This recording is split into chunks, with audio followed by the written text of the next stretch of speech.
Pada video kali ini saya akan menjelaskan bagaimana caranya memberikan tugas kepada mahasiswa. Login ke portal dosen tentunya, kemudian klik di menu akademik, kemudian klik tugas kuliah. Kemudian akan tampil nama mata kuliahnya serta dosen pengajarnya. Di sini semua dosen itu bisa memberikan tugas kepada mahasiswanya gitu. Jadi di sini saya contohkan untuk mata kuliah ini. Geser ke kanan sedikit, scroll barnya ini, kemudian ada di kolom aksi ada unggah. Kita klik unggah. Nah, di sini ada halaman untuk membuat tugas kuliahnya.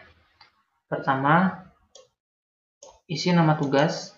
Ini isi dengan baik dan benar karena ini akan tampil di halaman mahasiswa nama tugasnya. Di sini saya contohkan tugas 1 saja, kemudian keterangan, ini isikan deskripsi tugasnya, deskripsikan bagaimana tugasnya ini dikerjakan atau petunjuk-petunjuk yang digunakan oleh mahasiswa. Jadi agar mahasiswa tidak bingung dalam mengerjakan tugasnya gitu. Di sini saya contohkan saja, misalkan deskripsi tugas itu bisa diisi. Kemudian file tugasnya. Di sini file tugasnya sama seperti bahan kuliah, itu beberapa tipe file bisa diupload. Di sini ada contohnya. Format apa saja yang bisa diupload. Di sini saya contohkan menggunakan file PDF.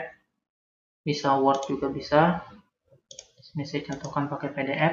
Kemudian ini ada tersedia mulai. Tersedia artinya tugas ini bisa diakses pada tanggal berapa dan jam berapa gitu.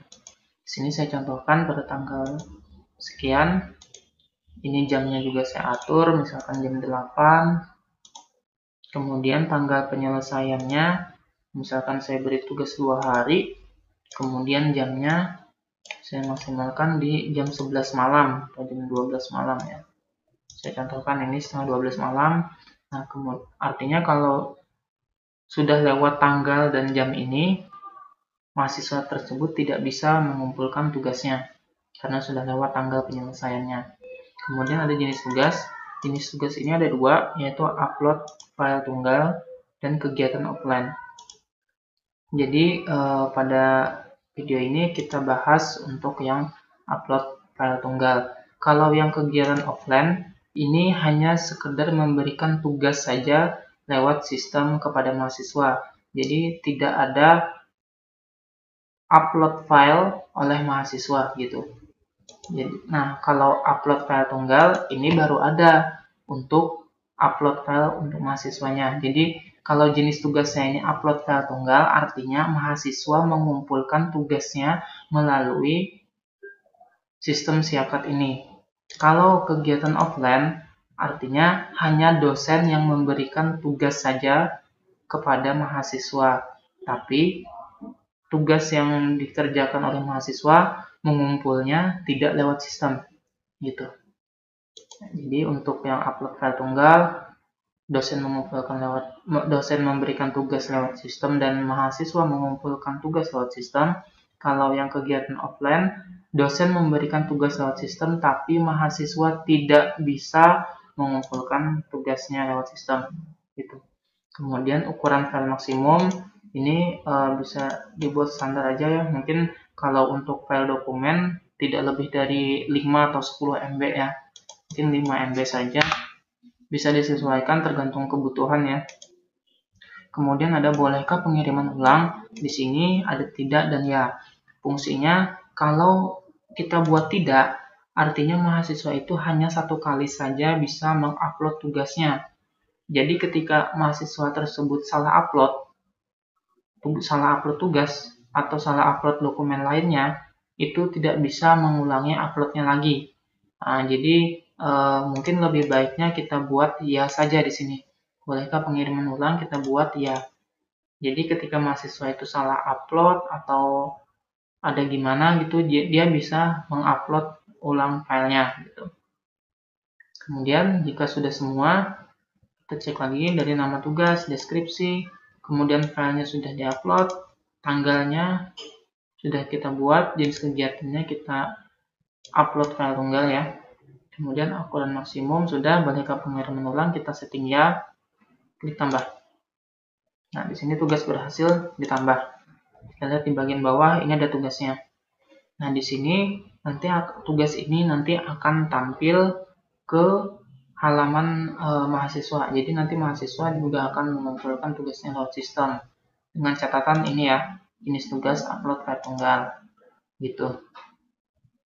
Nanti untuk dosen melihat mahasiswa siapa aja nih yang udah ngumpul tugas, atau dosennya mau ngecek tugas yang sudah dikumpulkan oleh mahasiswa tersebut, gimana caranya? Nah, di sini juga sama, di sini menunya juga ada di sini di tugas kuliah, sama ketika kita membuat tugas tadi di awal ya. Tadi contohnya mata kuliah ini ya.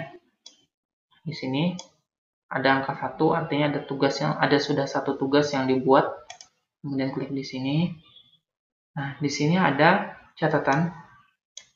1 kali klik untuk melihat informasi tugas kuliah dan 2 kali klik untuk mengunduh file. Nah, jadi jika Bapak Ibu dosen untuk melihat tugas mahasiswa yang sudah mengumpul, itu bisa klik 1 kali untuk melihat siapa saja yang sudah mengumpul dan mengoreksi tugas dari mahasiswa tersebut yang sudah mengumpul. Untuk Bapak Ibu dosen yang ingin melihat tugas dari mahasiswanya yang sudah mengumpul, bisa kita lihat catatan ini, 1 kali klik untuk melihat informasi tugas kuliah, ya kan? Berarti tugas di sini kita klik 1 kali, Nah, di sini ada informasi tentang tugas kuliah. Di sini ada informasi yang telah Bapak Ibu buat untuk tugas tersebut, yaitu tersedianya sejak kapan, jamnya dan tanggalnya. Begitu juga dengan tanggal penyelesaiannya, kemudian boleh pengiriman ulang. Di sini sudah ada settingan ya. Jenis tugas, upload file tunggal, artinya tadi mahasiswa juga bisa mengupload tugasnya di sistem. Kemudian tugas terkumpul sebanyak, nah di sini ada 1 dari 27, artinya dari 27 mahasiswa yang mengikuti mata kuliah ini, ada 1 orang yang sudah mengumpul. Gitu. Kemudian ada keterangan tugas kuliah. Di sini juga ada deskripsinya, jadi benar-benar diisikan dengan baik deskripsinya, supaya mahasiswa juga tidak bingung mengerjakan tugasnya. Kemudian untuk melihat tugas yang sudah terkumpul, klik tombol lihat.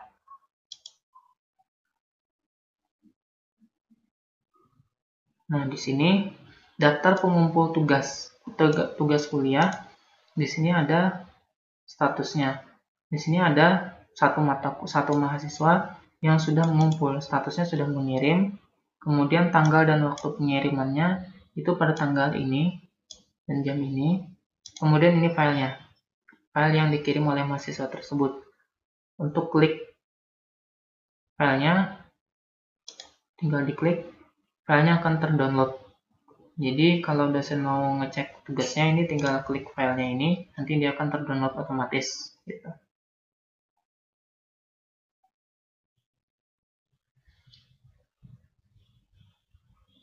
Nah, di sini untuk tugasnya,